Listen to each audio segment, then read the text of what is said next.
Hi, I'm Paris, and over the past few months I've been trying to decide, do I go and get the second booster because I am worried that my antibody levels are falling, I don't have as robust a protection as I used to, or do I wait for the promised new vaccine that has the original protection plus it has new and improved protection against Omicron? Which should I do? Well, it was a nice coincidence when last week I received a message from UT San Antonio School of Public Health that they are doing a second year of COVID monitoring. And since I had volunteered to do the first year of it, I was being invited to be in the second year, which meant I would be able to get blood tests done that would tell me, one, whether I actually ever had COVID. I don't think I ever had.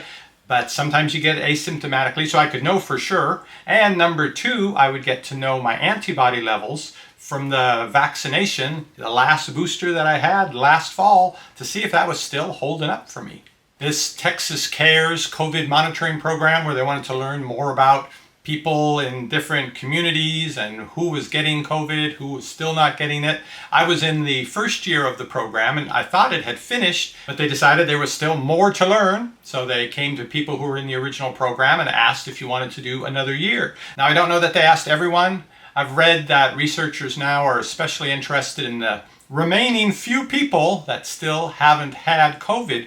Why is it? Is it some genetic thing, immune system thing? The behaviors that they're doing? How is it some people are still managing to evade the virus? So it might be they've just invited people who haven't yet tested positive for COVID because they're trying to solve that mystery.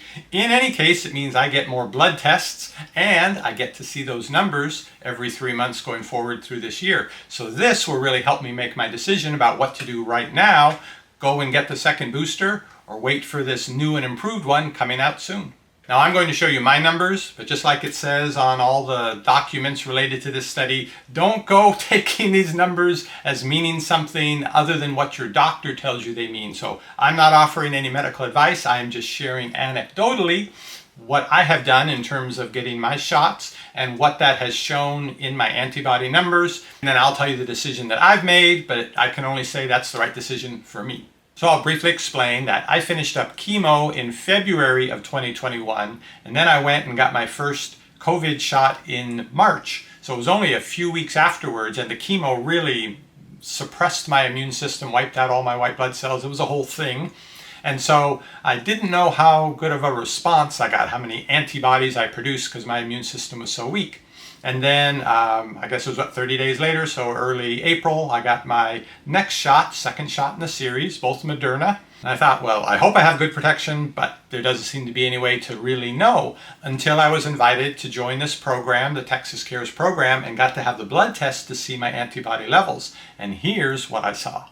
This seems like the easiest way to show and explain my test results. So here you can see negative, and you can see the 4 green squares. Those are the 4 different tests. The first 3 were in part 1 of the program, and this latest one from August of this year is the new program. So this tests for a reaction to part of the virus that's not on the spike, like the main body of the virus. And you can see negative, all of them show as negative, even up until including now. This tells me I have not been exposed to the actual virus itself.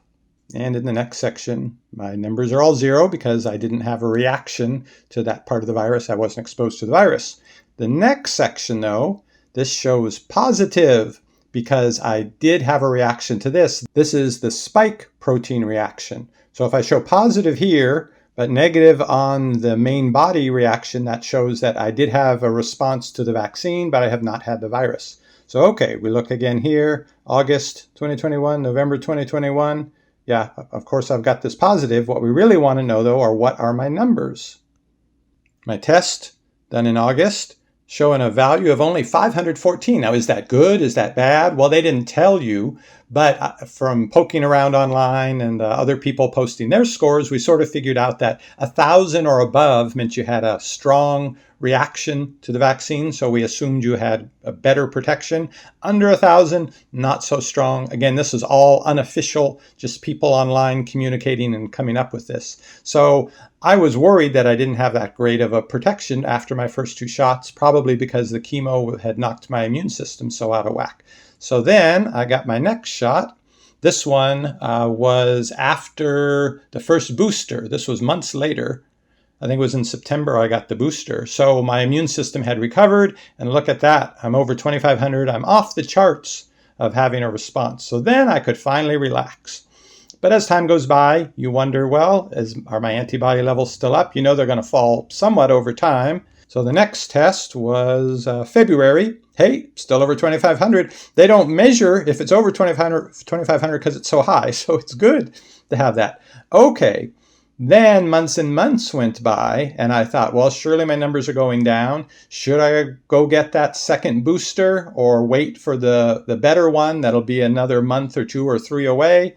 Well, I get to make that decision based on this number, 2108. So yes, my antibody levels have dropped, and again, this is not according to doctors or labs. This is just the consensus online seems to be 1,000 or over, and you're still in pretty good shape. So with my value of 2,000, that makes a decision for me.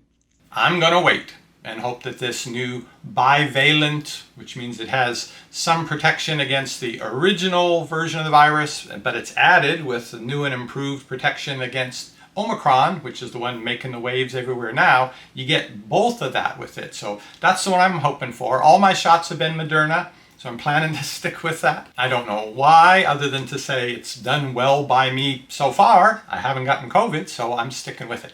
Now for everyone else, you could go and get the same test done. It's not that expensive, but they still won't say what the numbers mean. So your score, they won't tell you, yeah, it looks like your numbers are okay, they're a little low, or yo, they're really up high and that's great. You can't get that information. In my case, because I've been tested repeatedly, I have I know when I was immunocompromised, okay, that's what the numbers I got, and then when my immune system was better, that's what the numbers got, and now as time has gone by, the numbers are here. So I have a better sense historically of what the numbers mean for me. So that's my anecdotal information I can offer to you. When the new Moderna shot comes out, I'll be out there near the front of the line getting that. And then when they do my testing in the future, I'll do an update video, and hopefully we'll see that I've zoomed back up above 2,500. But in any case, I'll let you know, and I'll see you on the next review. There are so many choices and you don't want to stress. You want your health food at home, receiving only the best. That's what we're here for. We give honest reviews. parristx.